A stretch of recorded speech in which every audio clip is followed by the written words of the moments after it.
Good afternoon, everyone. Normally, when I write something like a story or a sermonette, the title is the first thing I start with. So I was going to title this sermonette, God is Calling Children. But after writing it, I decided to call it Trusting God. This time, last year, Tash and I were at the hospital. Last year today, we met Nitra for the first time. We became parents. Were we ready for this? Probably not. Is anyone completely ready for their first baby? When you hold that baby in your arms for the first time, it starts to soak in. I'm a dad. It's a good feeling and daunting at the same time. I am responsible for this little one. Let's turn over to Psalms 127, verse 3. I'm reading this from the Easy to Read Bible version. Psalms 127, verse 3. Children are a gift from the Lord, a reward from the mother's womb. Children are a gift from God, a blessing. Knowing that doesn't make it any less daunting. I've been out of school now for 12 years. When you're in high school, it feels like a lifetime. Now, 12 years later, dealing with life on my own and marrying Tasha, as well as taking on life together, now we're starting this new chapter in our life as parents. Nothing really prepares you to be a parent. So many thoughts fill your mind. Am I going to be a good parent? How am I going to discipline my kid? How do you teach them of God? Where do you start? Will I be a good role model for them? What does the Bible tell us about how we should treat our children? Let's turn over to Mark 10, verses 13 and 16. Mark 10, verses 13 through 16. Then they brought little children to him, that he might touch them, but the disciples rebuked those who brought them. But then Jesus saw it. He was greatly displeased and said to them, Let the children come to me, and do not forbid them, for such is the kingdom of God. Assuredly I say to you, whoever does not receive the kingdom of God as a little child will by no means enter it. And he took them up in his arms, laid his hands on them, and blessed them. Jesus let the children come to him, and he picked them up in his arms, blessing them. So to be good parents, we should be spending time with our children, opening our arms to them. Sometimes our kids can misbehave. What does the Bible say about disciplining our children? Let's turn over to Proverbs 13, verse 24.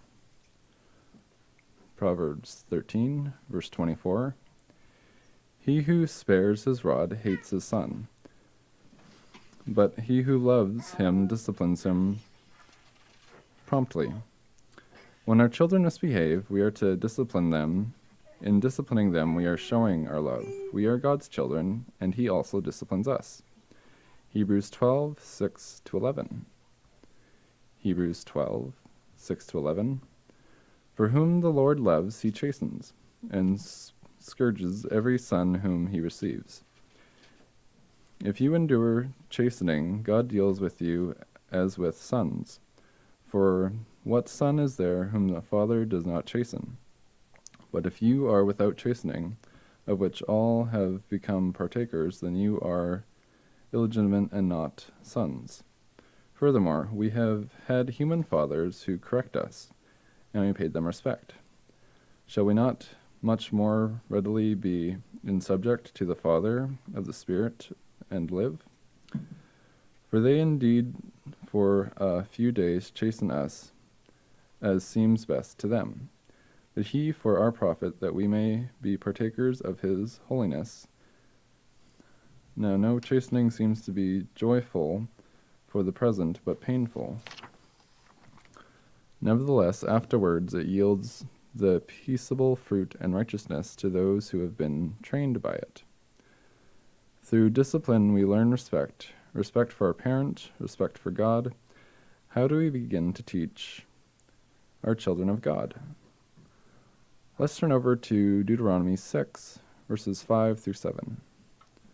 Deuteronomy 6, verses 5 through 7. "You shall love the Lord your God with all your heart, with all your soul, and with all your strength. And these words which I command you today shall be in your heart.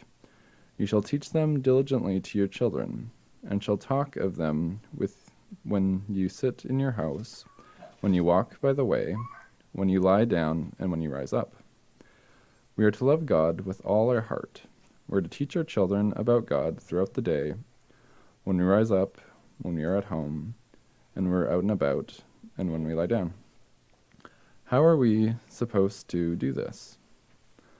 Let's turn over with me to Matthew 5, verses 14 through 16. Matthew 5, verses 14 through 16. "You are the light of the world. A city that is set on a hill cannot be hidden, nor do they light a lamp and put it under a basket, but on a lampstand, and it gives light to all whom are in the house. Let your light so shine before men, that they may see your good works and glorify your Father in heaven." We can teach our children about God through the way we live. Through our good works and our respect for God's laws, our children will learn from us. We are to let our light shine.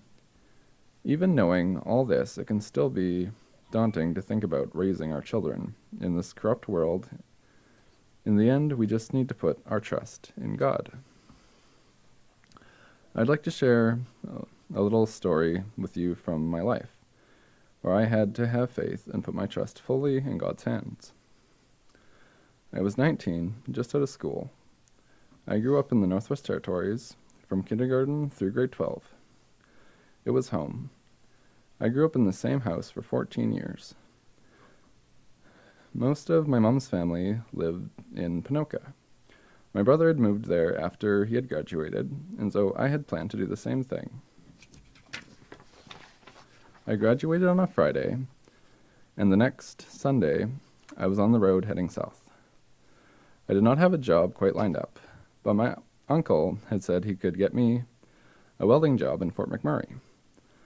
So, while I was waiting to hear from my uncle, I got a job from a construction company in Ponoka. After working for them for about 3 weeks, my uncle had still not gotten back to me about the welding job in Fort McMurray. But I had a job, and I had told them that when I started, that I was waiting to hear about another job, though now it did not seem like that other job would be going through. I also did not know at the time my dad did not want me to go to Fort McMurray to work. One day, I got a call from Larry. He knew my dad, and he had a job offer for me. He said I would be hired as a drill hand. When the drill rig is not working, I would be in the shop doing metal fabrication. At the time, I was living with some of my cousins. I did have a job, but I also was not welding at that job. Larry even offered to let me stay with him for a month or two to try out the job. I would have a chance to do some welding. Now, my dad knew Larry, but I did not. I had no clue who he was. In Codell, I had never even heard of that town. I had not even heard of Lethbridge. And this right here was a big, if not the biggest, turning point in my life. If the good Lord wanted me to be in Codell, then that was where I would go. So I put my trust in God, I packed up my stuff, and I headed further south, not knowing even one person. Now, 12 years later, this is my home. When you trust in God, He will provide, and He will guide you. Right now, like back then, I must trust in God to guide me as I take on this new chapter of my life, being a parent. For a final verse, let us turn over to Proverbs 3, verses 5 and 6. Proverbs 3, verses 5 and 6. Trust in the Lord with all your heart, and lean not on your own understanding. In all your ways acknowledge Him, and He shall direct your path.